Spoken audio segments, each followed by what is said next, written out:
Bonjour à tous, bienvenue dans cette nouvelle émission de 10h47, l'heure du comics, émission spéciale avec notre invité aujourd'hui, c'est Kibar, et on en parle tout de suite après le générique.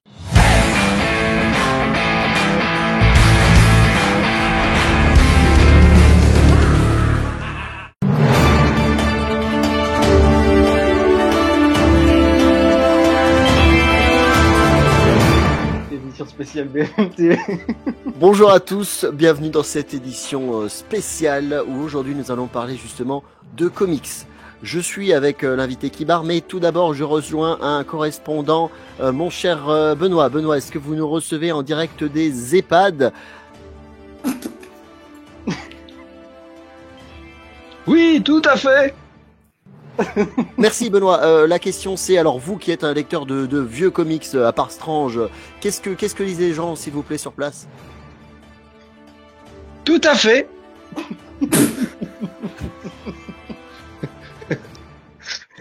Des Nova. Merci Benoît, c'était très intéressant.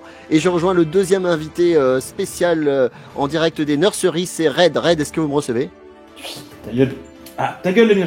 Oui, pardon, oui, je suis là. Oui, alors, tout à fait. alors, mon cher Red, vous pouvez me dire qu'est-ce que lisent les nouveau-nés et puis les jeunes papas surtout ? Eh ben, ils ne lisent pas, ils n'ont pas le temps. Ouais, okay, je comprends. Très bien. Eh bien, merci, c'était très intéressant. On revient tout de suite à l'invité spécial. Kibar, bonjour. Bonjour. Et très bien, c'est la fin de cette édition. Merci, à bientôt, au revoir. Merci de m'avoir reçu.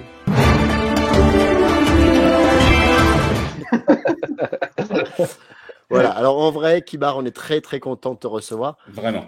Je suis ravi. Vraiment, je suis pour de vrai, ouais. On y pense depuis qu'on s'est vu en vrai au Paris Fan Festival. Non, c'est pas là du tout qu'on s'est vu. Batman Day. Je pense c'est au Batman Day. Oui, la première fois au Batman Day 2023. Et c'était à La Villette, c'est ça ? Ouais, Paris-La Villette, près du Batman Escape. C'est ça. Voilà, où on a eu des très très beaux dessins. Ah, c'est vrai. Ah, le Octopus, c'était toi, c'est vrai. C'était moi. Ah, et Harley Quinn, ouais. Harley Quinn, et j'avais fait un cable, mais peut-être pas pour un de vous trois. Ah bah non. Non, il y a un salaud qui a un cable qu'on n'a pas alors, quelque part. Désolé. Ouais. En plus, c'est une banque noire, donc vraiment... Oui. Bah, manifeste-toi dans les commentaires. Du coup, ouais, on t'a invité parce qu'on aime bien avoir souvent les éditeurs, on aime bien avoir un peu les gens des côtés coulisses. Et c'est vrai que jusqu'à présent, on n'a quasiment pas eu de dessinateur, à part Jim Lee et Paul Renaud. Et Paul Renaud. Et Florent Maudou. Oui, bon, on a eu des dessinateurs. Attendez, Paul, j'avais suivi, mais vous avez eu Jim Lee ? Oui, monsieur. Oui. Mais c'est canonissime.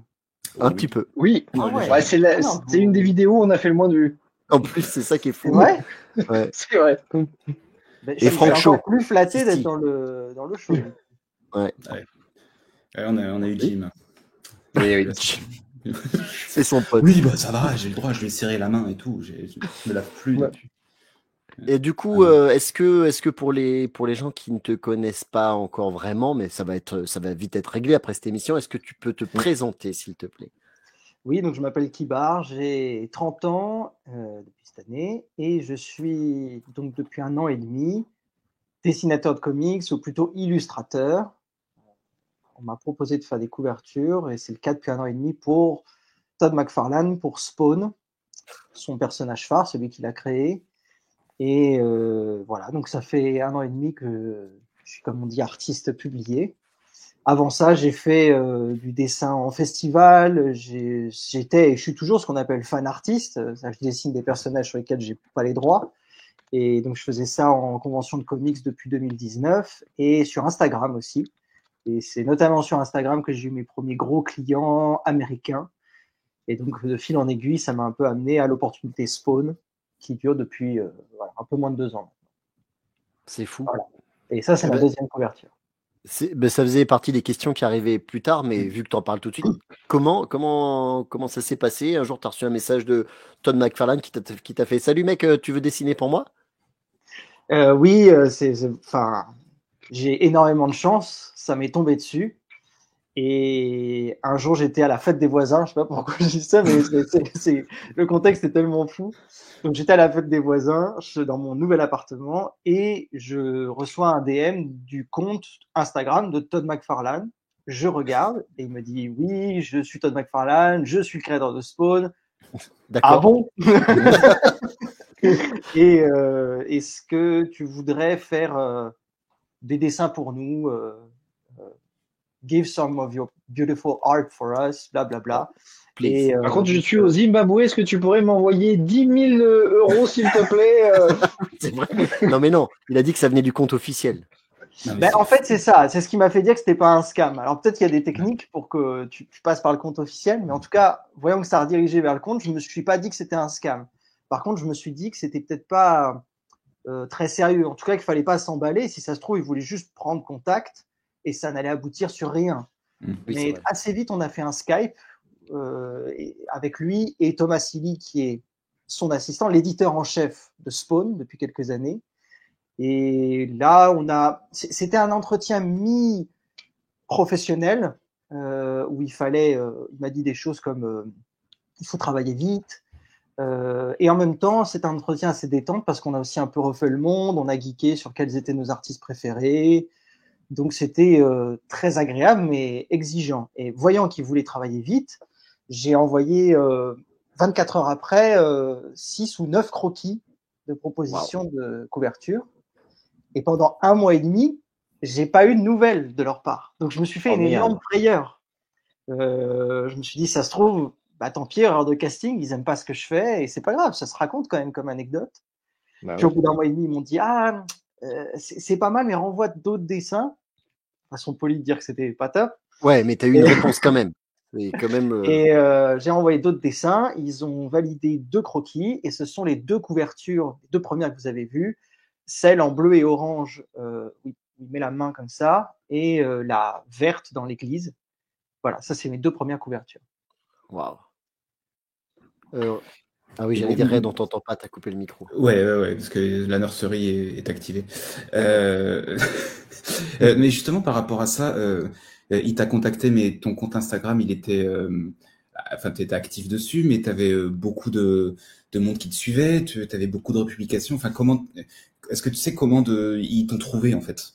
C'est une très bonne question. C'est un peu ce que j'ai essayé de demander discrètement à Thomas Seeley avant que Todd ne rentre dans la visio.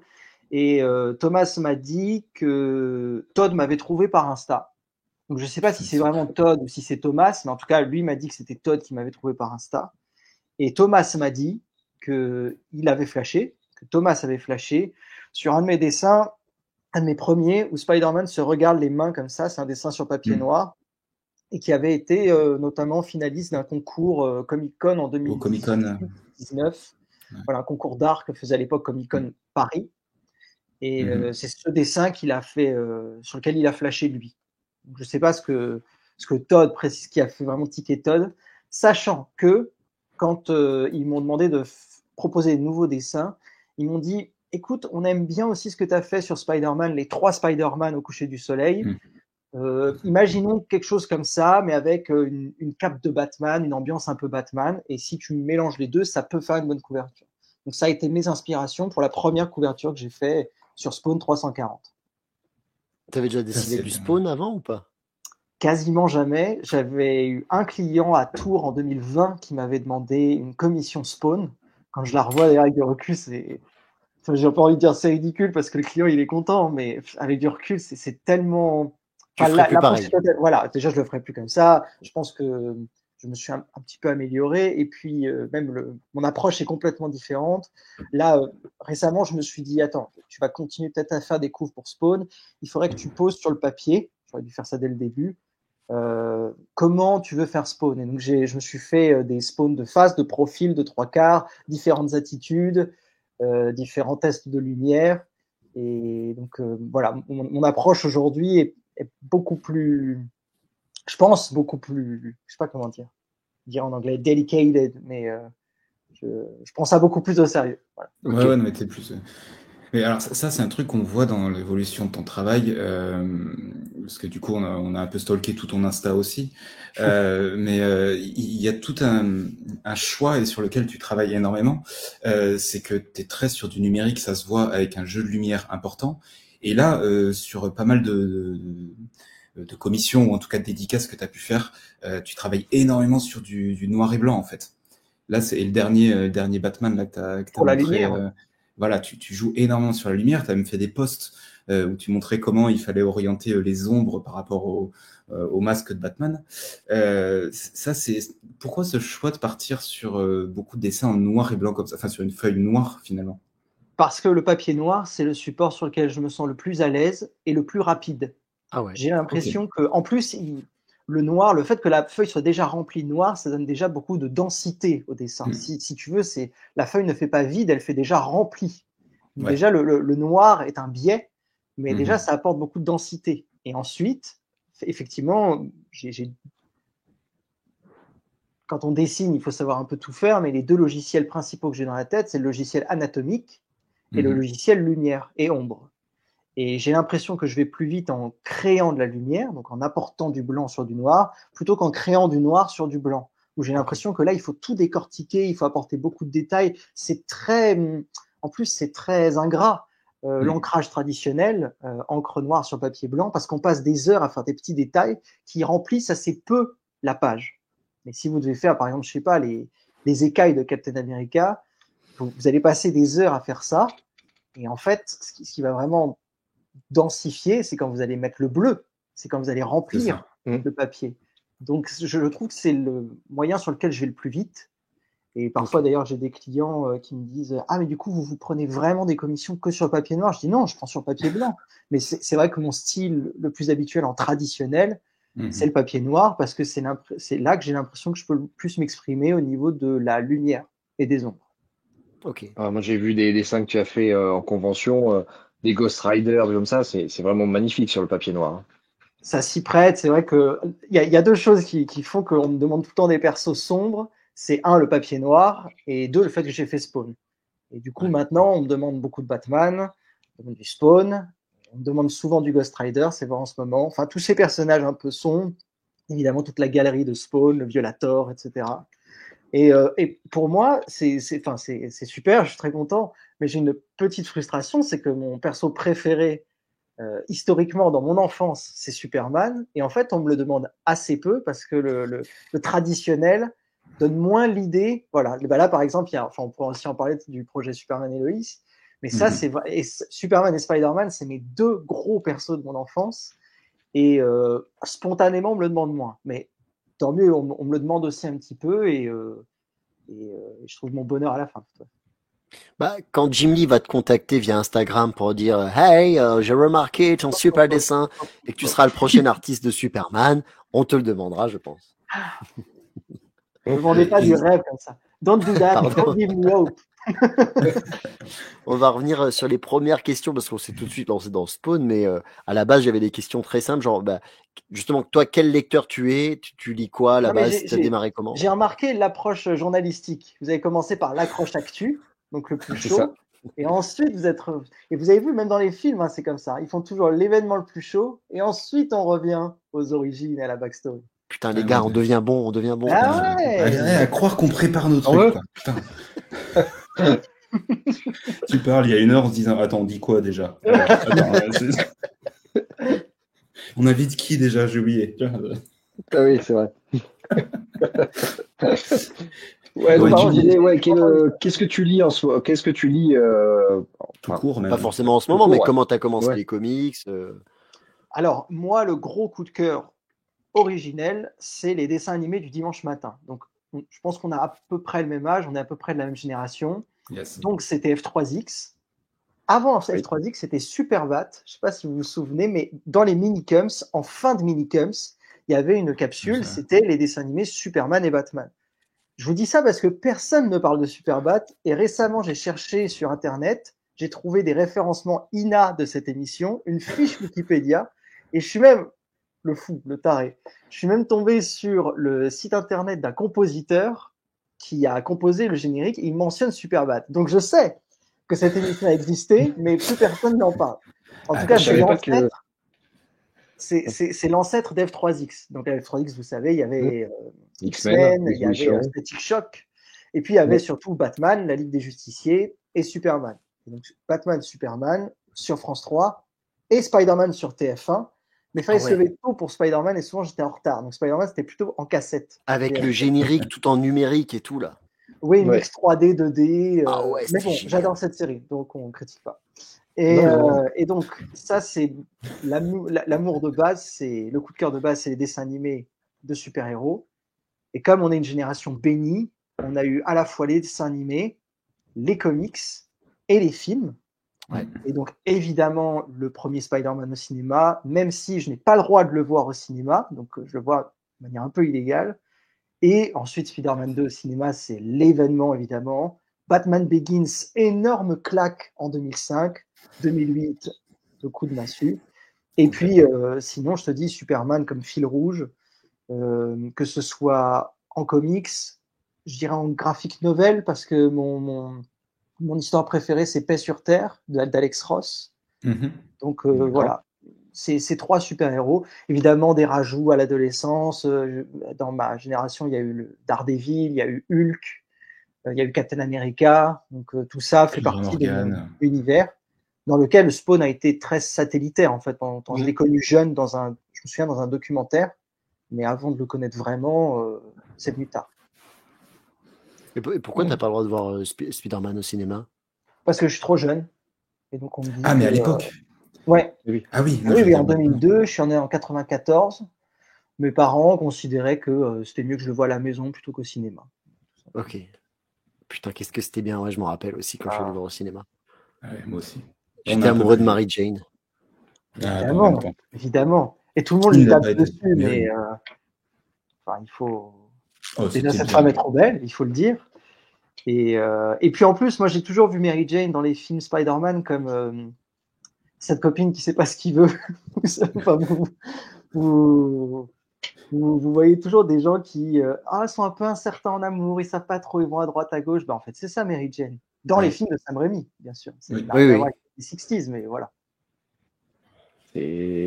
Faut y aller quand même pour être amoureuse d'un super-héros. Hein. Danger à tous les coins de rue. Dans Spider-Man 3, tout le monde se comporte un peu comme des cons, parce que Peter fait n'importe quoi, il embrasse Gwen devant tout le monde, enfin, absurde. Mary Jane a l'air de lui reprocher tout le temps d'être Spider-Man, alors que dans Spider-Man 2, elle a dit « je suis prêt à l'accepter ».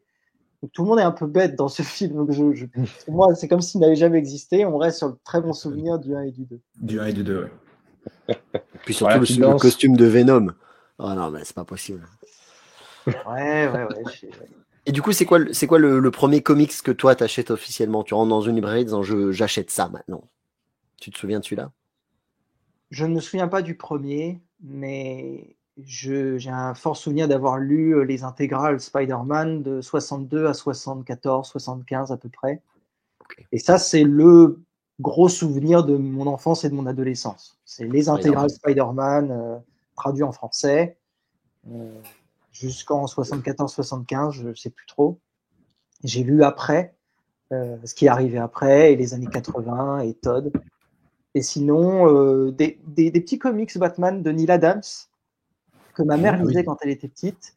Et je ne sais pas si vous savez, mais il y avait ces comics en France où une page sur 2 était en couleur. Et l'autre en noir et blanc. Oui. Très curieux. Et l'autre en noir et blanc. Et tu sais pourquoi? C'est trop cher. Peut-être pour faire des économies, j'imagine. Oui, c'est exactement ça. C'est tout simplement pour ça. Oui. Voilà, ça c'est les gros souvenirs comics d'enfance. Après, on pourrait parler coup de cœur, mais mon histoire préférée sur Hulk, c'est Hulk gris. Sur Spider-Man, c'est Spider-Man bleu. Donc là encore, Tim Sale et Jeff Lubb. Donc voilà, plein de coups de cœur. On pourrait passer des heures, mais voilà. On sait ce que c'est. Oui. Je me suis noté une question, à moins que tu veux la dire, Benoît, sur la suivante. Alors attends, j'y suis plus, moi. J'ai loupé le coche. La première question, c'était quel lecteur es-tu? Tu vois, puis il y en a une deuxième. Tac. Non, mais j'y suis plus. On j'ai perdu le fil. J'ai perdu le fil. Ah oui, c'est ça. Ah, oui. Non. Tu lis quoi? en ce moment. Tu dis quoi Voilà, en ce moment? on va la refaire. En ce moment, je lis Kingspawn, histoire d'être bon élève. Corporate. Ah oui. Voilà. Bah oui. Parce que je ne connaissais pas la série et je trouve que c'est visuellement, dans les ongoing, dans les séries qui vont durer longtemps, c'est la plus belle série de Spawn visuellement. C'est vrai que c'est une question auquel j'ai pas pensé, mais c'est vrai, quand on est dessinateur, au moins cover artiste d'une série, est-ce qu'on est obligé de lire la série ou ils te donnent les indications, genre là, ça serait bien que sur la cover, il y ait ce personnage-là qui apparaît parce qu'il va être dans l'histoire? Alors parfois, ils ont des demandes spécifiques, mais Ok. la demande de base, c'est on s'en fiche que ça ait un rapport avec l'histoire. Ce qu'on veut, c'est des belles couvertures. Ce que Todd m'a dit, c'est tout ce que je veux, c'est des belles couvertures. Et même si tu veux dessiner si tu me dis, j'aime pas Spawn, il est bête, c'est comme ça qu'il me l'a dit, mais que tu préfères le méchant qui est mort il y a 18 numéros, tu dessines le méchant qui est mort à 18 numéros parce que je pense que, m'avait-il dit, les artistes ne dessinent bien que ce qu'ils aiment. Ce qui est plutôt chouette de sa part. Ouais, cool. Oui, Mais complètement. dans les faits, quand tu proposes quelque chose et qu'ils en ont pas besoin, ils vont te dire, écoute, là, on a déjà plein de couvertures de lui, propose-moi autre chose. Et là, récemment, par exemple, ça je l'ai pas raconté, mais j'ai une couverture donc sur Violator qui sort ce mois-ci. Et cette couverture, à la base, il y a un Spawn qui se bat contre le Violator. Et j'étais très content en plus de ce Spawn parce que je l'avais dessiné au début. Ils avaient tout validé sauf la cape de Spawn. Ils m'avaient dit, il faut qu'elle soit plus grande, faut pas qu'elle soit déchirée. Wow, Ils avaient plein de critères. même au Donc j'avais, détail près. Hein. voilà, donc j'avais changé plein de détails. 10 mois sont passés, ils n'ont pas publié la couverture. Et 10 mois après, ils me disent, au fait, on fait un second printing sur Spawn, sur Violator. On peut reprendre cette couverture, mais tu peux nous enlever Spawn dessus. Et du coup, j'ai enlevé le Spawn. Mais je ne désespère pas. Si Delcourt publie le run Violator en France, sur la version française, je leur vendrai la couverture avec Spawn. Et je verrai s'ils en veulent. Parce que j'aimerais bien l'avoir dans sa forme originelle, même si je suis très content de celle qui va être publiée aux États-Unis. Thierry Mornay, si tu nous Thierry, écoutes, s'il te plaît. Tu nous écoutes, On garde Spawn avec sa grande cape. Et comment ça se passe d'ailleurs quand il y a des covers comme ça spéciales françaises? C'est Delcourt qui te démarche, c'est toi qui leur propose, les deux? On discute souvent avec Thierry, donc parfois j'ai une idée, souvent c'est plutôt lui. D'accord. Et donc souvent c'est salut Guillaume, j'espère que tu vas bien. Voilà, on va sortir le numéro 14 de Spawn Renaissance. Est-ce que tu acceptes que ta couverture soit sur l'édition française? Oui, je vais faire l'effort d'accepter.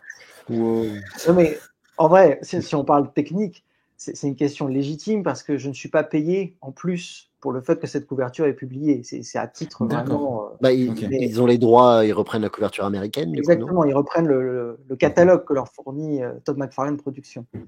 Mais évidemment, moi, ça me fait extrêmement plaisir. Ça me permet de faire des dédicaces. Donc, non, je suis évidemment toujours ravi et c'est toujours avec grand, grand plaisir. Et j'aimerais bien faire des couvertures spéciales pour la France, mais ça veut dire que TMP, Todd McFarlane Productions, doit payer cette couverture. Voilà, il faut qu'il débloque un budget pour que, voilà, exactement. Okay. Donc, ça pourrait être le cas pour cette fameuse couverture du Violator. Bah, ce serait la même, ce serait celle qui existe déjà. Je ne serais pas plus payé pour ça. C'est juste, je donnerais la version avec Spawn dessus. D'accord. Okay. Voilà. Ça ferait quand même une petite exclue pour la France, ça serait cool. Tout à fait. Mais si on rentre dans le détail, sachez qu'il y a déjà des différences entre toutes mes couvertures publiées aux États-Unis et mes couvertures publiées en France. Ah ouais? Là, par exemple, là, je l'ai sous la main. Alors, vous allez voir, c'est subtil, hein, mais sur la couverture originale que j'ai soumise à TMP, Spawn qui est entouré de mains, je pense qu'avec les reflets, on ne voit pas trop, mais entouré de mains.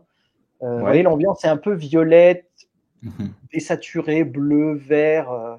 Ça, c'était l'ambiance que je voulais parce que c'était les bas-fonds, donc je voulais un truc désaturé. Et en fait, TMP voulait que la cape pop plus, qu'elle soit bien rouge, bien identifiable. Donc la version TMP et la version américaine est plus rouge, plus pétée.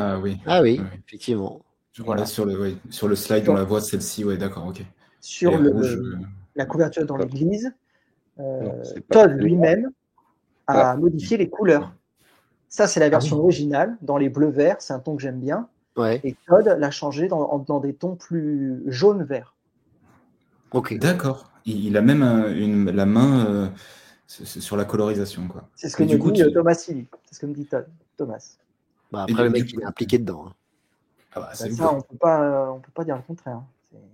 On se demande comment tu arrives à tout faire. Il y en a qui Il dort sont. pas. Ah, bien sûr, il a une équipe autour de lui, mais ça reste un homme prolifique. Ouais. Et du coup, au niveau techniquement, enfin, tu disais qu'il retouche la couleur, donc ce qui fait que tu lui envoies tes fichiers, t'envoies pas une image figée, tu lui envoies les calques. Si. En plus, J'envoie une image fixe, donc entre guillemets, il s'est fait est-ce qu'il chier à chier décorer pour. tout. Oh, putain. Et on remarque même qu'il a fait un truc que je voulais faire, mais que je trouvais pas terrible, et finalement, quand il le fait, je trouve ça bien. C'est qu'il a pris certains morceaux des vitraux qui sont derrière Spawn, et il les a mis en rouge. Donc on a ce côté vert et rouge. Non, il est allé très loin. Ah Et il a ouais, même fait, alors pour tout vous dire, il a même fait, je sais pas si vous avez les deux versions, peut-être pas, hein, mais Non. il a fait une petite erreur, c'est-à-dire que en modifiant le fond, il a ajouté une sorte d'espace vide entre des pics qui sortent de la cape et la cape, sauf qu'au lieu de faire cet espace vide en blanc, il l'a fait en rouge. C'est une erreur de coloriste.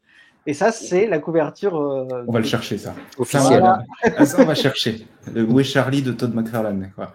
Après, ce qui est marrant, c'est qu'ils me préviennent jamais quand ils font, mais en même temps, ils font ce qu'ils veulent. C'est leur titre. Moi, tant que je peux vendre mes prints comme ça et qu'ils sont satisfaits avec la couve, franchement, je suis pas. Tant que c'est pas choquant, je suis pas du tout vexé qu'ils retouchent mes couvertures. Ah, ça, je pensais pas que ça allait aussi loin. Pour moi, c'était un produit fini. À la limite, ils allaient jouer sur la taille, le zoom. Tu sais, ils allaient te regrossir, mettre.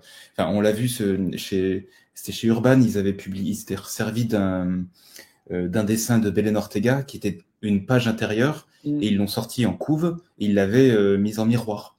Enfin, tu vois, ils l'ont retourné, d'accord. Voilà. Pour moi, ça c'était ce qu'on trouvait parce que c'était un dessin. Mais je pensais pas qu'ils allaient jusqu'à retoucher dans les variations, quoi. Manipulation très limitée, parce qu'avec des persos comme Superman, vous avez le logo qui s'inverse, et dans ce cas, c'est. Ça marche plus, oui.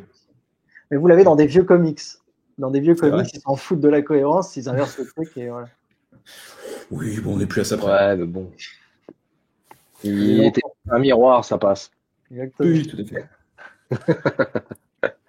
Alors j'avais noté comme question, mais bon, c'est comment on devient officiellement dessinateur ou comment on se dit qu'on veut en faire son métier, du genre du gars qui aime bien dessiner comme Red qui dessine souvent, à quelqu'un qui a du talent. Tu vois, la différence, c'est ça. L'enfoiré.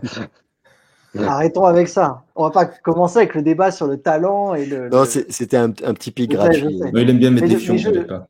Je le dis parce qu'il y a encore beaucoup de gens qui nous le disent en convention. Les gens tournent les pages comme ça, de trucs, et puis ils disent vous avez quand même un talent. Ce serait pas possible sans talent. Et c'est fou. Ces gens ne se rendent pas compte que on commence tous en faisant des bonhommes bâtons et on commence tous nazes. Commence tous avec des dessins asymétriques, pas proportionnés, sans aucune notion de lumière. Enfin, on est tous comme ça. Vous avez déjà vu un enfant de 3 ans qui. Aucun, voilà. On commence tous comme des débutants. Et alors, comment on fait? Franchement, je ne serais pas passé pro tout de suite sans Todd.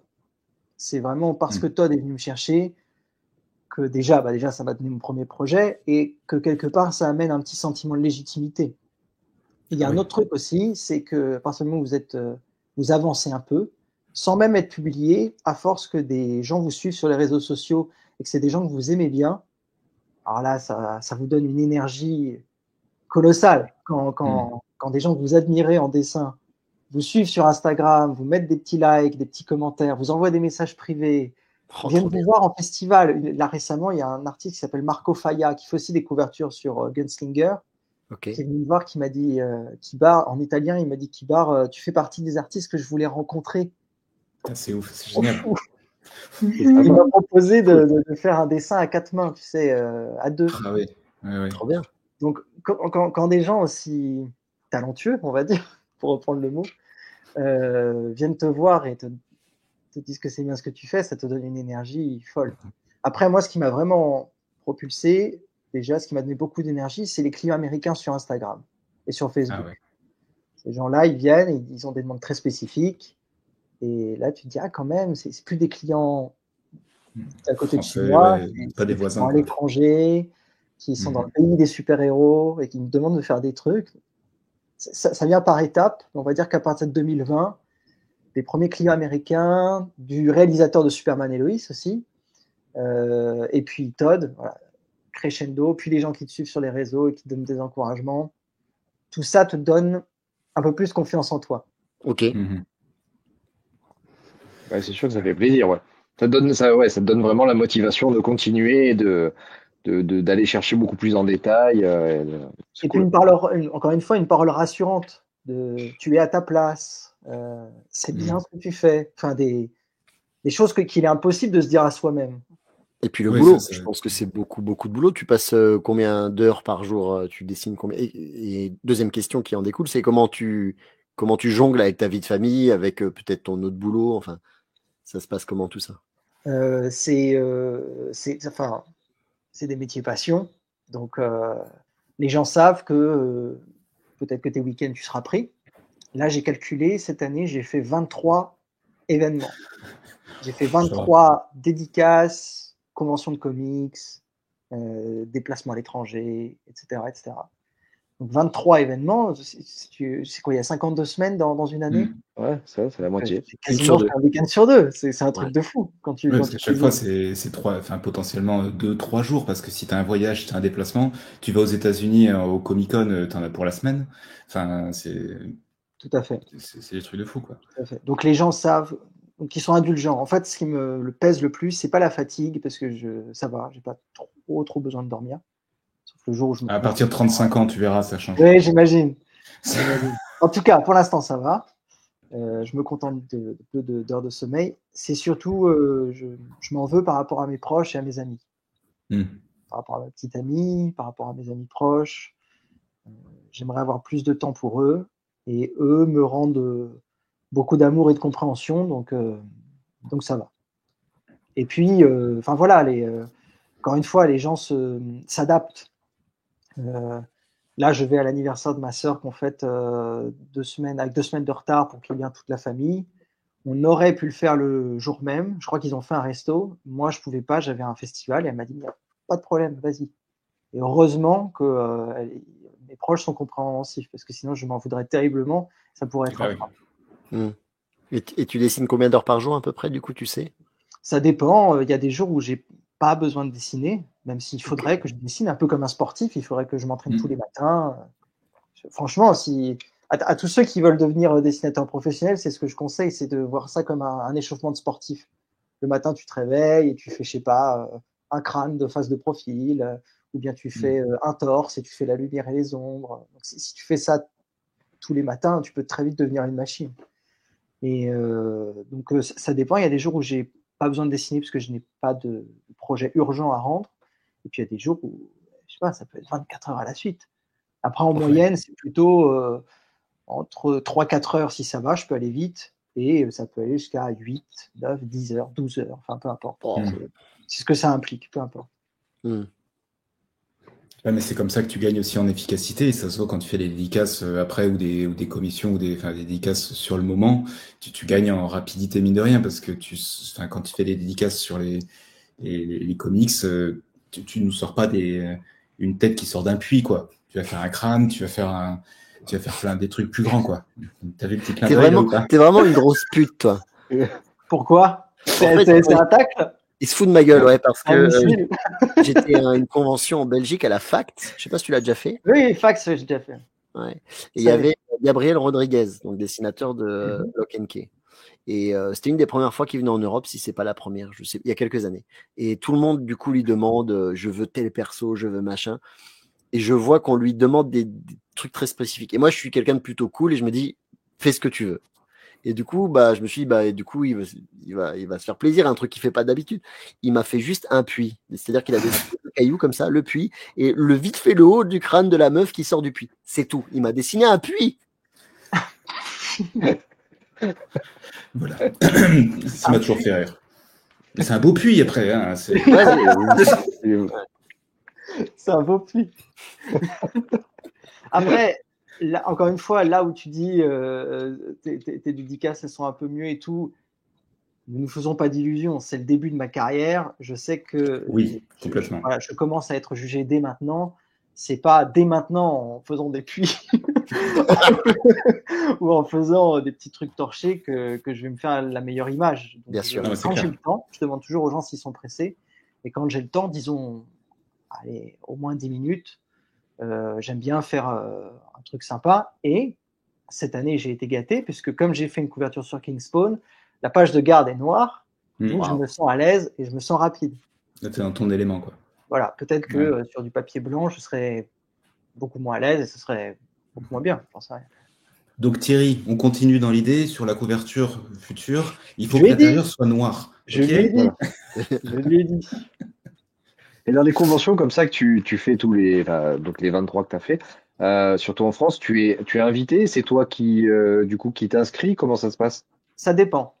Il y a des D'accord. festivals où on te demande, on te propose, et c'est trop cool, parce que souvent, si on parle économique, Oui, ça implique souvent qu'on est défrayé, donc on peut avoir la table gratuite, on peut être logé, donc ça fait moins de frais. C'est du plus. Donc Mais quand tu dis on peut, c'est que c'est pas le cas partout. C'est ça. Voilà, tout à fait, exactement. Ouais.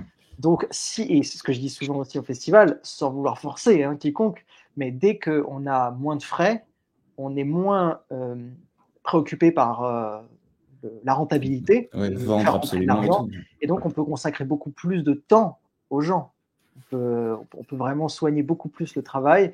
Alors que si on doit enchaîner, on va par exemple, on va faire que signer, on va pas faire de dessin. Enfin, je dis n'importe quoi sur un comics ou un truc comme ça.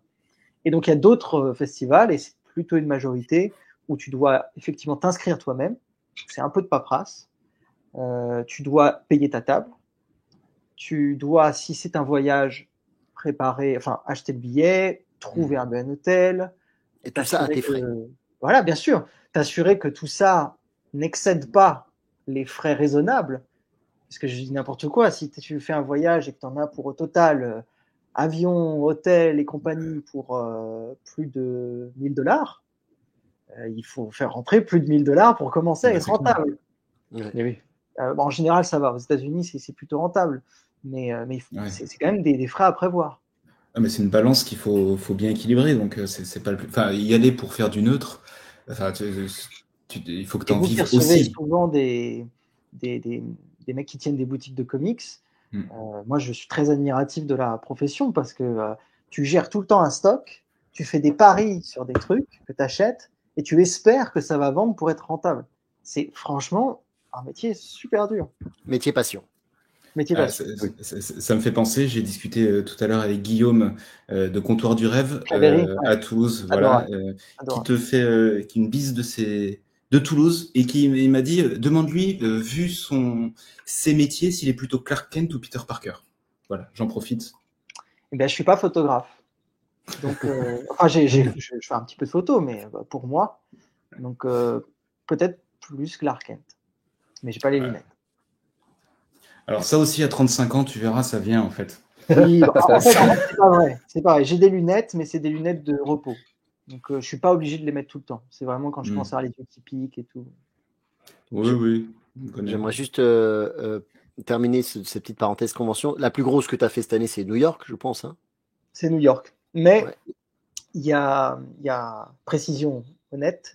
Je n'avais pas de table sur place. J'ai demandé une table, je ne l'ai pas obtenue. Donc, je suis allé en nomade. Si tu veux, j'étais dans les allées du salon. J'avais par contre booké une vingtaine de pré-commissions. Et donc, j'ai rencontré sur place une vingtaine de clients dans les allées du salon pour leur remettre leurs commissions. J'ai d'ailleurs mis ça sur les stories Insta, donc on a vu les commissions et tout.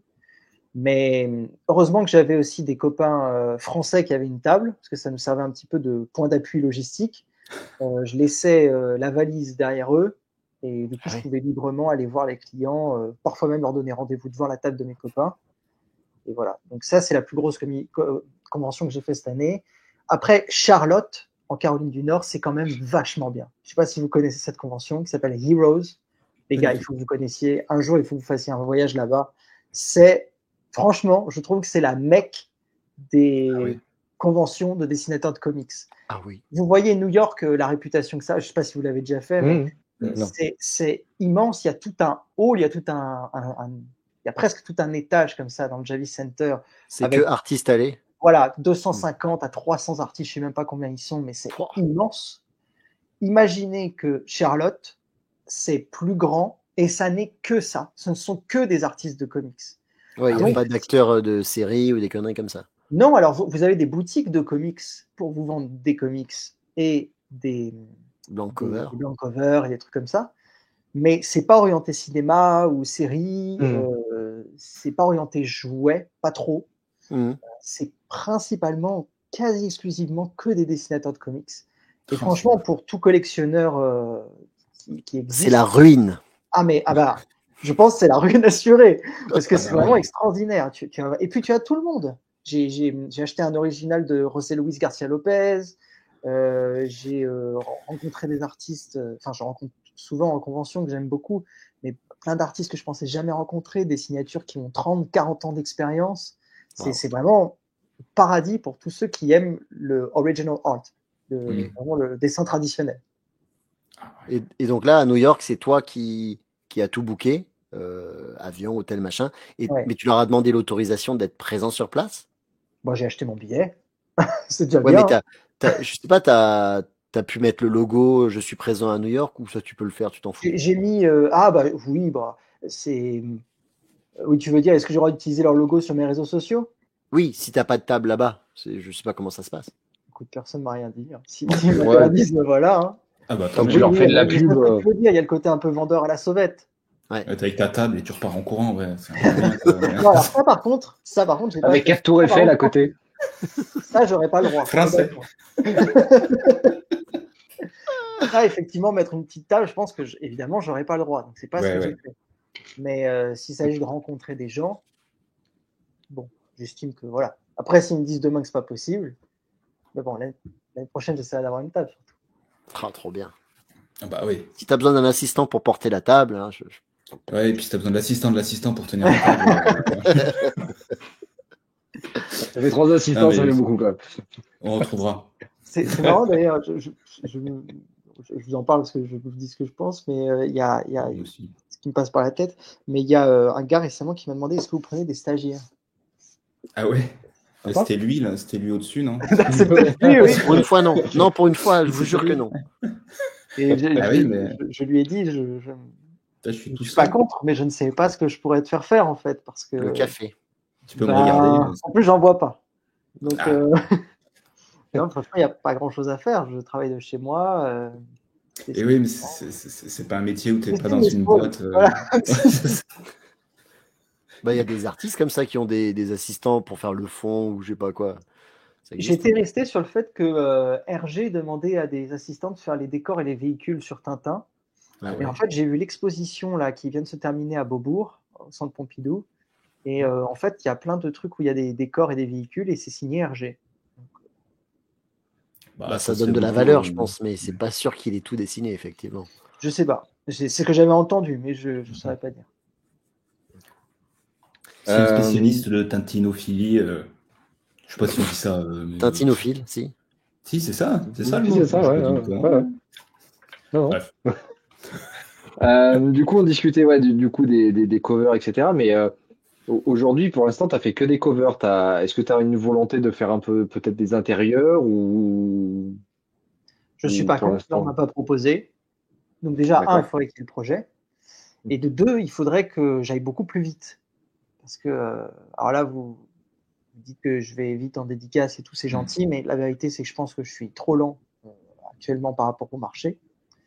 Todd me dit, par exemple, les coups, ça devrait être en 24-48 heures.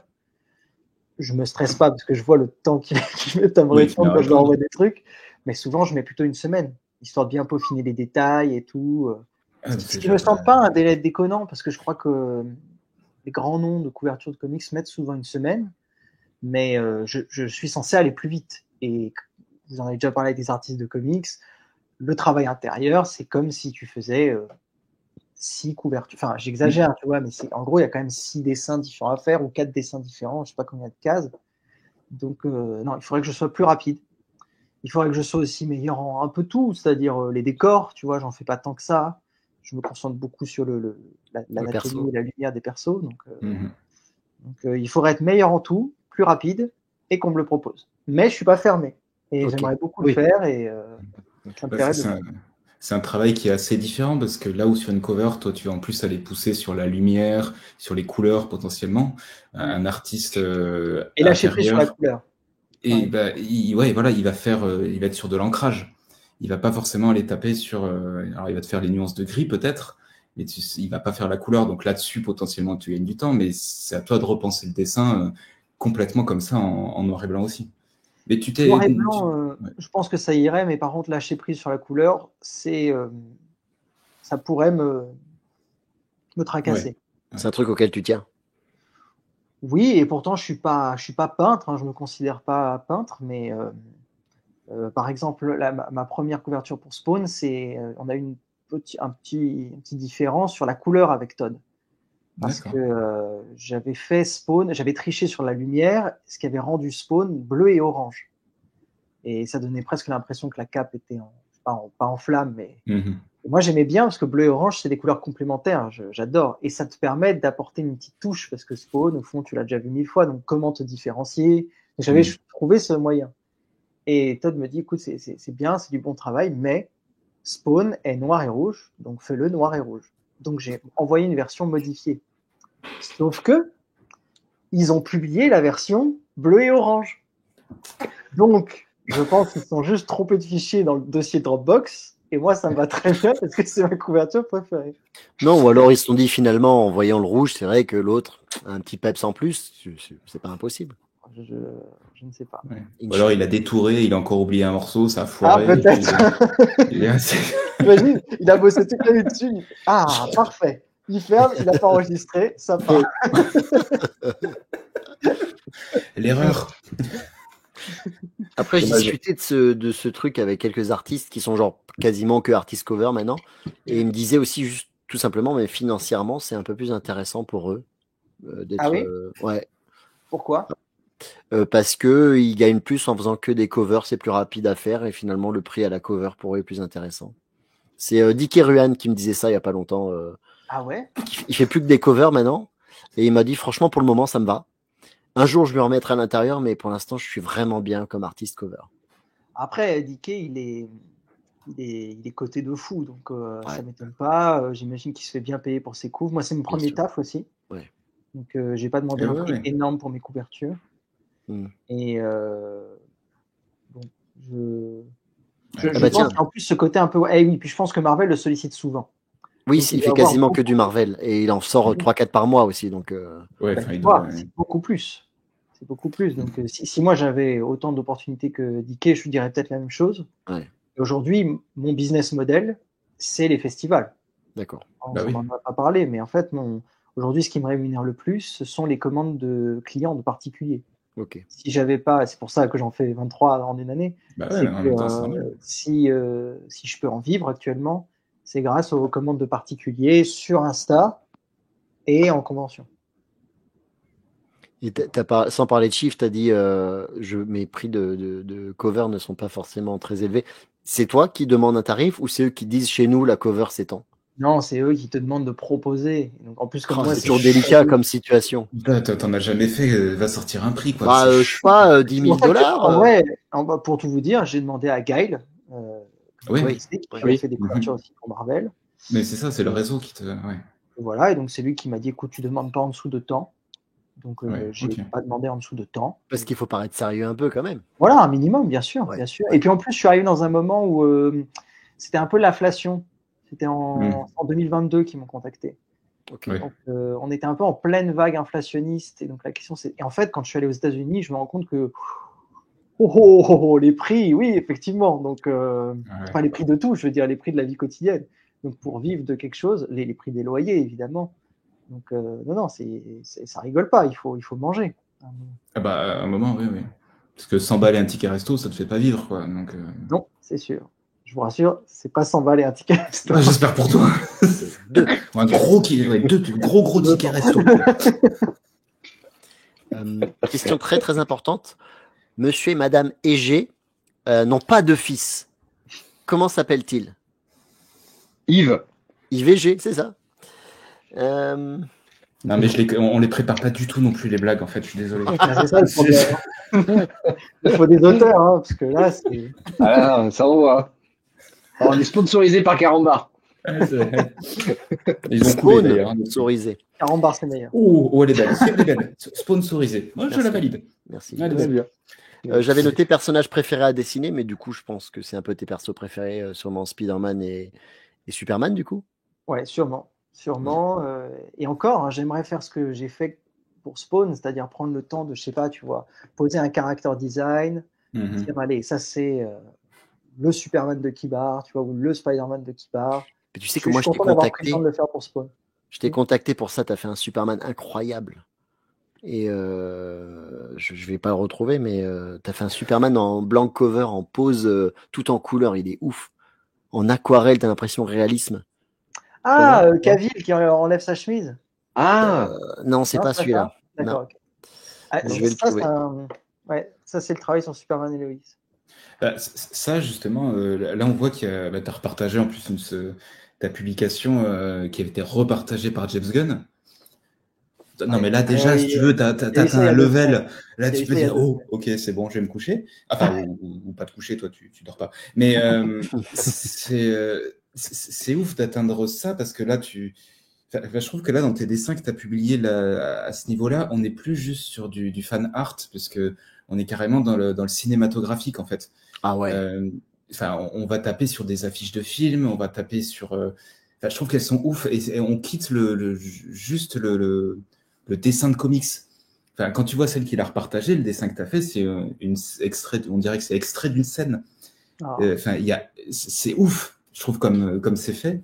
Et du coup, c'est aussi une orientation que tu essayes de prendre au niveau de ton art. En fait, comme je suis encore jeune, c'est pas défini. Mais il y a Ok. des clients qui te demandent d'aller un peu plus vers quelque chose de stylisé et de proche des comics. Et il y a des clients qui te demandent des choses plus photoréalistes.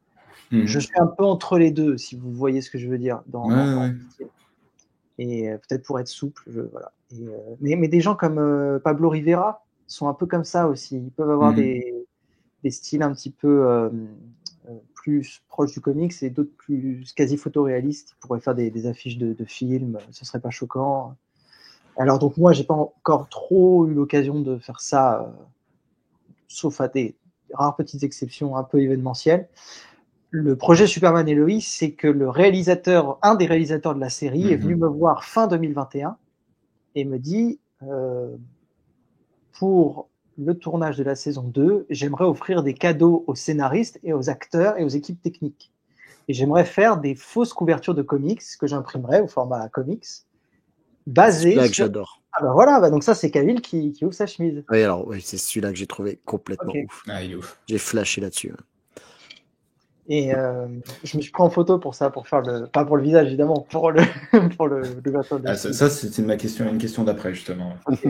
Bon, donc je vais finir rapidement sur Superman et Lois. Ouais. Et Non, donc, mais vas-y. le gars me dit j'aimerais faire des fausses couvertures basées sur les épisodes de la série et les offrir aux équipes techniques et aux acteurs. Projet de fou, j'adore Superman, je suis payé pour dessiner Superman, Génial. quel plaisir. Et même si c'est pas du travail officiel pour DC, c'est du travail pour un gars qui bosse sur Superman. Et dès le premier dessin, il adore, il est trop fan. Du coup, moi, ça me donne encore plus d'énergie, donc je propose encore plus de concepts. Et ça a duré, ça dure depuis 3 ans maintenant, parce que ça a commencé fin 2021. Et en fait, au début, j'avais pas trop le droit d'en parler, parce qu'ils voulaient pas que je poste, pour éviter que des gens ne fassent des photocopies ou n'en fassent des prints. Et petit à petit, je lui ai dit, gros, la communauté va adorer, il faut qu'on poste ça. Et petit à petit, il a commencé à en poster, j'ai commencé à en poster. Trop bien. Toujours de mauvaise qualité, histoire que les gens ne reproduisent pas ça en poster. Et alors, il y a eu deux petits trucs qui m'ont un peu touché. Il y a un site qui s'appelle Superman Homepage, qui est un site d'actu historique sur le personnage. Je regardais même quand j'étais tout gamin, qui a fait un article là-dessus, que sur mes illustrations. Et ensuite, certains acteurs de la série ont republié, notamment Bitsy Tulloch, Lois Lane, qui joue Lois Lane. L'acteur qui joue Lex Luthor m'a repartagé aussi. Et donc récemment, comme tu le disais, James Gunn a partagé une des illustrations en story. Normal. C'est un peu fou, ça m'a un peu refait la journée. Tu m'étonnes. Tu m'étonnes. Mais derrière, concrètement, tu as des likes, des demandes de commission, ça apporte quelque chose? Ou c'est juste un ego et une grosse érection? C'est déjà pas mal. C'est une énorme érection. On a, en fait, Même nous, on l'a eu. Hein, tu sais, James Gunn, je ne saurais pas dire si ça m'a rapporté beaucoup de gens. En fait, Instagram, c'est bizarre parce que parfois, ça te ramène des gens d'un coup, tu sais pas pourquoi. C'est plus basé sur l'algorithme presque que sur le réseau et sur les gens qui te recommandent. Par exemple, tu parlais d'un post que j'ai fait où on voit j'ai dessiné la tête de Batman et j'ai fait plusieurs angles de lumière possibles. Ce post a explosé. Je pense qu'il y a genre 340 000 likes sur ce post. Je ne sais pas d'où ça sort. Et ce post m'a ramené 10 000 abonnés en plus. 346 000 likes, c'est ça, ouais. Alors, je m'y mets ce soir, je vais faire pareil avec la tête de... 346 000 likes. Voilà. Et ce post est parti en freestyle et ça m'a ramené un tiers de ma communauté actuelle puisque j'ai une trentaine de milliers de personnes sur Insta. Wow. Et tu sais pas en fait comment ça marche. Il y a un moment, il y a un truc qui se prend dans l'algorithme. Ça part dans les discover, là, dans les trucs aléatoires là, de Insta. Et ça explose. Et d'autres fois, tu fais des super dessins, tu es très content. Enfin bref, c'est ce que tous les artistes vous disent. Ils ont 2 likes. Dessins, tu postes et tu as 2 likes et voilà. C'est pas grave. C'est bizarre, moi dans les algorithmes, j'ai que des meufs en soutif. C'est bizarre. Et à cause de lui, on a pareil maintenant, quoi. Ouais, il nous envoie tout ça, on a pareil maintenant. Et puis nous, on clique en plus, quoi. Alors.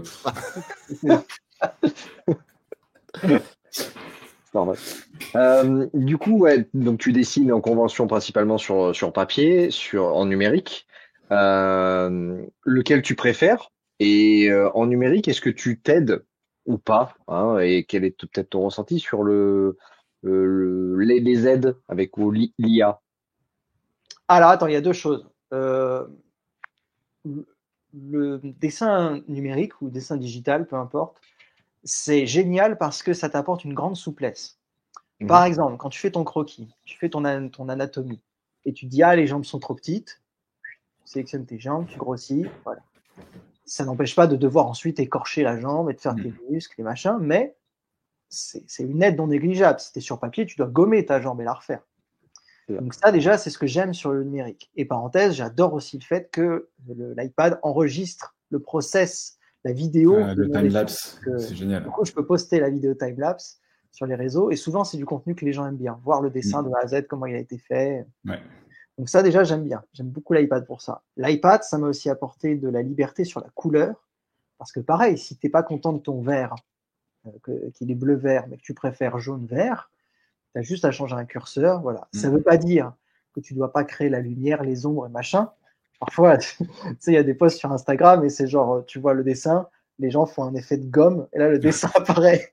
Wow. J'ai l'impression que parfois, les gens se disent, waouh, mais en fait, l'iPad, c'est tu fais ça, et le dessin, il apparaît. Non, ça marche pas. Hein. Voilà. Non. Il y a quand même ce découpage au laser du dessin qu'il faut quand même faire, la lumière et tout. Mais au niveau de la couleur, ça peut t'apporter un peu de souplesse. Si tu n'es pas content de telle teinte, tu peux tester des choses, tu peux revenir en arrière. Quel bonheur. Traditionnel, c'est quand même tu fonces et voilà. Après, tu parles de l'IA et là, c'est autre chose. L'IA, il y a eu un peu de temps. Quand c'est sorti en 2022, c'était un peu la folie. Et moi, franchement, c'est un outil qui m'a excité pendant très longtemps. Parce que quand tu vois la puissance du truc, tu tapes n'importe quoi et ça te sort des choses, entre guillemets, très inspirées. Donc, au début, c'est une grande source d'inspiration. Moi, ça me donnait des inspirations et ça continue de me donner des inspirations parfois de couleurs ou de... C'est des références. Voilà. Plus rarement de composition, parce que au bout d'un moment, tu commences à prendre la main un peu seul, à être indépendant. Mais sur un truc comme la couleur, je te dis que je me sentais un peu faible au début. Ça te donne beaucoup d'idées et c'est très intéressant. Maintenant, on va basculer dans une discussion sur l'éthique de l'IA. Et moi, ce qui m'embête beaucoup, c'est que c'est un outil très inspiré et très puissant parce qu'il vole. Et là, ça ne me va pas. Donc, c'est pour ça que je suis contre l'état actuel de l'intelligence artificielle. Je ne comprends pas que ce soit la jungle. C'est-à-dire, je ne comprends pas qu'on ne mette pas de règles. Alors si, je comprends que les politiques n'y connaissent rien, et je comprends que peut-être pour le business, les politiques se disent, on va voir, c'est un secteur qui doit se développer, après on régulera. Mais l'état actuel, c'est que, ça vole des gens, donc aussi des opportunités de travail, mais ça c'est le progrès technologique et économique. Ça volera toujours du travail à quelqu'un. La calèche a perdu des La opportunités voiture, au ouais. profit de la voiture, voilà. Bien sûr, oui, oui. Mais ça vole des opportunités par le vol. Donc c'est pas correct. Déjà, ça devrait être régulé. Donc déjà, on devrait faire l'état de qu'est-ce qu'il y a dans la machine, qu'est-ce qu'il y a dans la bête. Ils doivent faire la transparence sur leurs données. Soit les enlever quand les artistes ne sont pas d'accord, soit quand les artistes sont d'accord, rémunérer à partir du moment où des parts d'algorithmes Wow. sont utilisées sur. Enfin, mais je sais, là, on Mais rentre dans ouais. un truc un peu complexe, mais C'est très éthiquement, complexe. en tout cas, voilà. Mais éthiquement, en tout cas, ça devrait être ça. Ça devrait faire la transparence et ça devrait être régulé. J'avais vu un article où il y a certains artistes aux États-Unis qui mettent en fait caché derrière leur image une autre image et du coup ça fausse l'algorithme et du coup l'IA n'arrive pas à comprendre le dessin et du coup il peut pas utiliser ce qui a été publié. D'accord. Et ils en sont arrivés là justement pour essayer de tromper les IA. Mais c'est compliqué parce que même si un artiste va dire sur une planche qui partage qu'il n'est pas d'accord, on sait qu'elle aura été mise en capture d'écran par 150 millions de personnes et elle aura été redistribuée partout sur le net. On sait qu'une image qui est postée, elle ne t'appartient plus. Comme ça se retrouve sur les réseaux, enfin, on pouvait parler de Twitter quand avant tu faisais des blagues sur Twitter, ça se retrouvait sur des livres de Michel Denisot qui allait pomper toutes les blagues sur Twitter et il rémunérait pas ceux qui faisaient les blagues. Alors que il les pompait directement sur Twitter. Donc on est dans une problématique complète là-dedans. Mais ce qu'il faudra, et je suis d'accord là-dessus, c'est qu'il y a une régulation qui doit être faite, puisque si l'IA, on est capable C'est la jungle aujourd'hui. Ben c'est ça, on est capable de faire un outil qui peut aller chercher de l'information, on doit être capable d'avoir un outil qui vient contrôler l'information qui est récupérée. Mais ça, ce sera toujours à rebours. C'est toujours le problème de la technologie. Et après, il y a un autre truc, mais ça, c'est encore plus compliqué à réguler, c'est que l'IA va pervertir beaucoup de choses. Alors, je dis pervertir, c'est comme ça, dès qu'une invention arrive, ça infuse dans la société et il y a forcément des conséquences. Mais par exemple, vous avez beaucoup de dessinateurs fraudes. Il y a des gens qui sortent les images de l'IA, qui les postent, c'est moi qui les ai faits. Il y a beaucoup de gens qui sortent les images de l'IA, qui modifient 3 trucs sur Photoshop et disent c'est moi qui les fais. Il y a des gens qui sortent des images de l'IA, ils les dessinent. Donc en soi, ils savent dessiner, mais ils reproduisent un truc, ils disent pas ce que c'est l'IA. Du coup, on se dit waouh, le mec a trop un univers. Non, non, c'est des photocopieuses, ces gens-là. C'est des dessinateurs, mais c'est des photocopieuses. Et donc en fait, c'est tout ça. Donc en fait, c'est hyper complexe. Et en plus, là, les cas qu'on a eu dans le comics, comme Dax Young, c'est comme ça qu'il s'appelle, le gars chez DC Comics qui s'est fait un peu striker des couvertures. Ah oui. Parler de ça, moi. Oui, sur Batman, etc. Voilà. Alors, oui, on en avait, je me souviens, on en avait parlé. Oui, c'est marrant parce que c'est un peu grossier, c'est-à-dire que il s'est fait choper et il a voulu se justifier en montrant les croquis. En fait, le croquis, c'est un tracing, c'est un décalcage de son actuel dessin. Il n'y a même pas de croquis, tu vois, il n'y a même pas de vrai croquis préparatoire, il n'y a aucun rough sketch. Mais c'était quoi? C'était un mec qui utilisait l'IA pour préparer des covers? Oui, voilà. Okay. Et qui peut-être même les a sortis directement de l'IA, hein, j'en sais rien. Sachant que ce gars, pour tout vous dire, je l'ai vu dans un festival aux États-Unis, et en fait, il fait des trucs. Il fait de l'aquarelle, il avait des grandes planches A2, comme ça, il faisait de l'aquarelle en grand. Donc, je pense qu'il sait faire des choses, il sait dessiner. Mais tu vois son portfolio, il y a des travaux de 2023 versus des travaux de 2024. C'est grossier, comment c'est une espèce d'évolution. Oui, et puis en plus, sur ces trucs de 2024, il y a une pièce de Storm, et en fait, l'électricité commence à se mélanger aux cheveux, qui commence à se mélanger à une tache d'eau, qui commence à se mélanger à une partie du costume. Enfin, ça n'a aucun sens. Et ça, c'est le biais de l'IA à qui on dit rentre dans le détail, et qui du coup commence à faire des détails, mais qui ne comprend pas trop. Okay. Parce que l'IA ne comprend pas ce qu'elle fait. Et aujourd'hui, d'ici quelques temps, mais on parle en mois potentiellement et moins de quelques années, l'IA sera capable de comprendre ce qu'elle fait. Aujourd'hui, elle répond sur un algorithme de probabilité. D'ici peu, elle comprendra ce qu'elle va faire. Donc là, on sera incapable de différencier parce qu'elle comprendra. Vous Ah, êtes en ça train peut de être pitcher le film Terminator, je crois. Là. Exactement. ouais. C'est Mais ça. ça peut être un outil qui est génial, vraiment, parce qu'il peut avoir des utilités dans enfin, pour tout. Hein. Là, on est sur le comics, mais sur beaucoup de choses. Alors, c'est une partie de mon métier d'être là-dessus, donc je suis toujours hypé, moi, quand j'entends ça. Mais c'est qu'il y a un problème de régulation qui va être à réguler. Je sais pas comment on peut dire autrement, mais il va falloir mettre un cadre, comme on Non, essaye de le mettre c'est sur les juste ça. Hein. données, C'est juste nos ça. données perso. Et d'ailleurs, le vol d'artistes pour alimenter les IA est déjà illégal. Donc en fait, c'est Oui, juste une application des décisions déjà mais qu'il comme tout. faudrait avant de mettre un cadre. Et Et comment je tu veux trouve prouver le que vol? C'est super compliqué, je pense. bah, il faut aller dans la machine. Il faut aller Et en fait, dans la montrez-nous machine, ce ouais, qu'il y a c'est dans la ça. machine. Ouais. Dans la Comment elle va matrice. chercher, comment elle va Et chercher. ça, c'est de Prenez la la pilule volonté. bleue, quoi, c'est ça. Quand il y a eu Mega Upload, il me semble Putain, que c'est méga une upload. action en justice Hmm. qui a visé Mega Upload et qui a dit c'est du vol ce que vous faites. Et Mega Mhm. Upload a été carrément fermé. Mm. Si Ah oui, tu il veux, avait je été vois- arrêté, le mec, je m'en souviens. En Il Nouvelle-Zélande. Ouais, c'est ça, Oui, je me alors après, il y souviens a eu un aussi. peu un feuilleton parce qu'il est allé, je crois qu'il est un peu allé en prison, puis il est ressorti, puis il a ressorti un truc qui s'appelait Méga et machin. Oui. Donc, Méga et tout je crois court. qu'aujourd'hui, il a encore un truc. Donc, c'est un Méga, peu je long crois que cette ça s'appelle. histoire. Mais globalement, l'accès très facile à du piratage, tu tapais, c'était quasiment les premiers résultats Google. Ça a été enrayé par une décision de justice. Hmm. Donc, ce n'est que de la volonté. Mais ça a mis des années, je pense. Hein. Ça s'est pas fait genre, bon, C'est allez. quoi la fermeture? Tu plaisantes. Ils sont arrivés, boum, tac. Mais entre le moment où ils ont décidé de dire, tiens, on va se pencher sur son cas, puis Ah, ils mais ont non, dit, il oui, faut oui. forcément une Ah oui. enquête préliminaire ou, enfin, je sais pas, quelque chose. Ouais, non, c'était costaud. Non, mais il y a quelque chose à faire. Donc, Thierry Mornay, si tu nous écoutes. Thierry Mornay n'est pas le super-héros de tout, malheureusement. Ah, Je le serais. presque. Mais non, mais c'est une décision américaine. Il faudrait Bah que oui, enfin, c'est. les Américains arrêtent de parler que d'avortement et de trucs comme ça et se penchent sur les vrais sujets du XXIe siècle. Si vous voulez éteindre des trucs, ce serait plutôt. putain, là, on est en train de l'IA. dévier BFM Ah Mais, oui, TV. mais là, je suis désolé, là, c'est rageant. Quand tu vois que ce pays, politiquement, je veux dire, Ah, bah, continue le à pays qui tourner avait. sur des sujets du XXe siècle, comme ça, la religion et tout, et que sur les sujets comme l'IA, il n'y a aucune parole, enfin, il y a aucune. Bah, peut-être que les mecs sont dépassés aussi. Hein. Moi, j'avoue, mon métier et tout, ça n'a rien à voir, mais c'est quelque chose qui me fait très peur, l'IA. J'aimerais bien que ce soit même interdit. Je vois pas un seul côté bénéfique à l'IA Et dans aucun domaine. Vraiment. Et s'il y en a au niveau de la santé? Bah, Tout alors, ce ça, qui bon, est- on va. tout ce qu'on peut remplacer comme probabilité mathématique déjà, qui peuvent être faites par une intelligence artificielle, c'est déjà fantastique. Enfin, en gros, c'est ce qu'on appelle un ordinateur, en fait.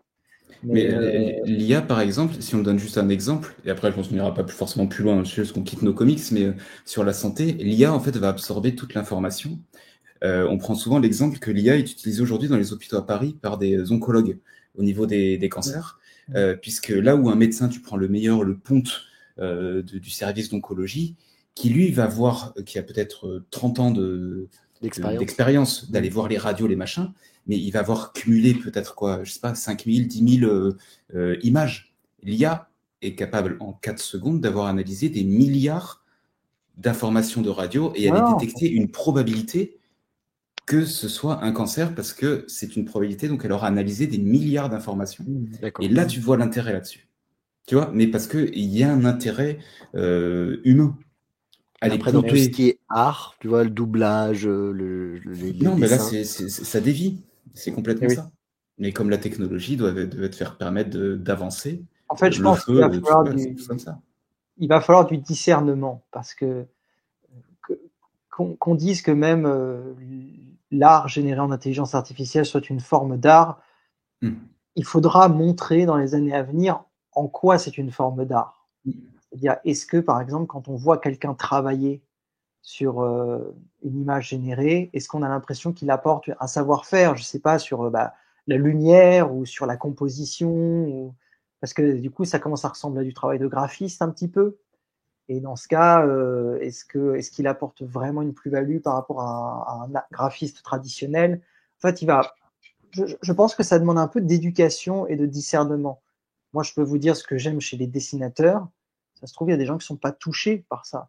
Un bel écorché anatomique, une belle lumière, une belle composition. Il y a peut-être des gens que ça ne touche pas. Peut-être qu'il y a des gens, ils sont juste touchés par le fait que, je sais pas, on met Brad Pitt en ninja, Brad Pitt en samouraï, Brad Pitt en je sais pas quoi. Enfin, tu vois, il il va falloir suivre l'évolution des goûts des gens, mais c'est là que du coup l'éducation, ça a du sens. Il faut rappeler aux gens ce que c'est que l'art, ce que sont les différentes formes d'art, qu'est-ce que c'est la différence entre un manga, un comics, une bande dessinée franco-belge, qu'est-ce que c'est la différence entre la bande dessinée et la littérature.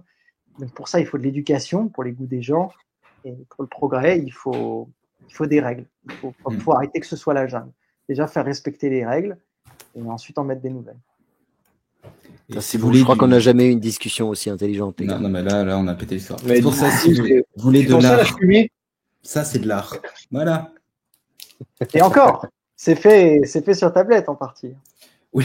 Non, et puis, je sais pas si tu le sais, Red, mais sur celle-là, Todd McFarlane s'est trompé. Hein. Ah, c'est vrai. Attention. Et tu la vois ou pas, la petite tache rouge? Je vais chercher la... Ah putain, c'est celle-là? Exactement, tu l'as. Putain, j'avais jamais fait gaffe. Voilà. Oh, l'erreur. Qu'est-ce qu'il est mauvais, ce Todd McFarlane. Il réussira jamais dans la vie, ce type. C'est tout ce que c'était, Todd McFarlane.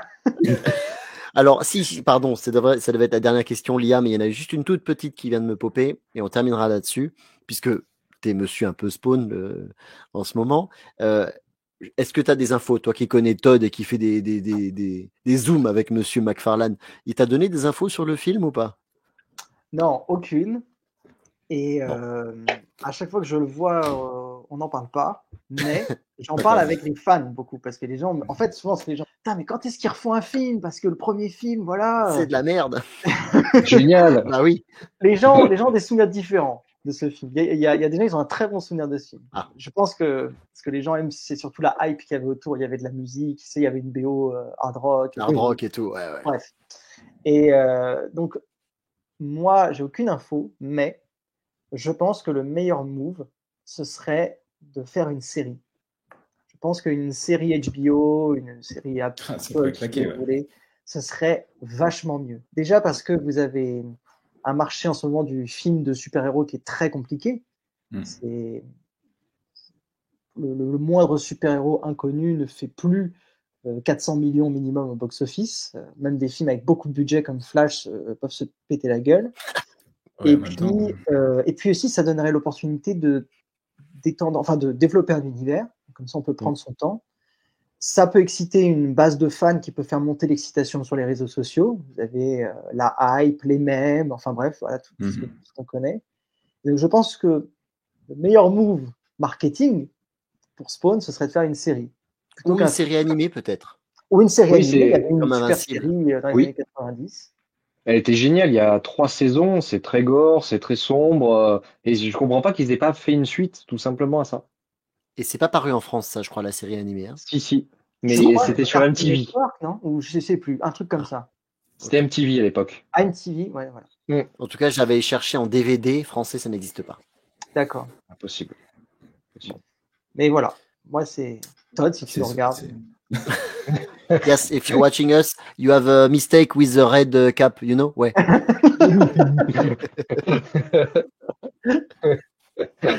Bon, bah voilà. En tout cas, merci beaucoup, Kibar. Merci d'avoir répondu à l'invitation. Merci beaucoup. Merci à vous trois. Et puis, on se voit prochainement en convention, on espère. Oui. Et on n'oublie pas, parce qu'il faut lire des comics, il faut acheter des comics, il faut soutenir les artistes. Et il faut aussi partager notre vidéo sur les réseaux sociaux. Et c'est, oh putain, quelle transition. Non, mais si, c'est important aussi d'avoir un peu de visibilité là-dessus si on veut acheter des micros. Donc, et on mettra en description le lien de l'Instagram. Oui, bien sûr. On fera toute la pub parce que c'est un artiste qui a besoin qu'on le soutienne. Je trouve qu'il a du talent, ce Kibar. Donc, un jour, il arrivera à ton niveau, Red, ne t'inquiète pas. Ouais, alors, tu feras gaffe quand tu colories des trucs en rouge, ça peut déconner. Merci beaucoup, bonne soirée. N'oubliez pas les commentaires et puis on se revoit pour un prochain épisode. À bientôt. Merci tout le monde. Ciao.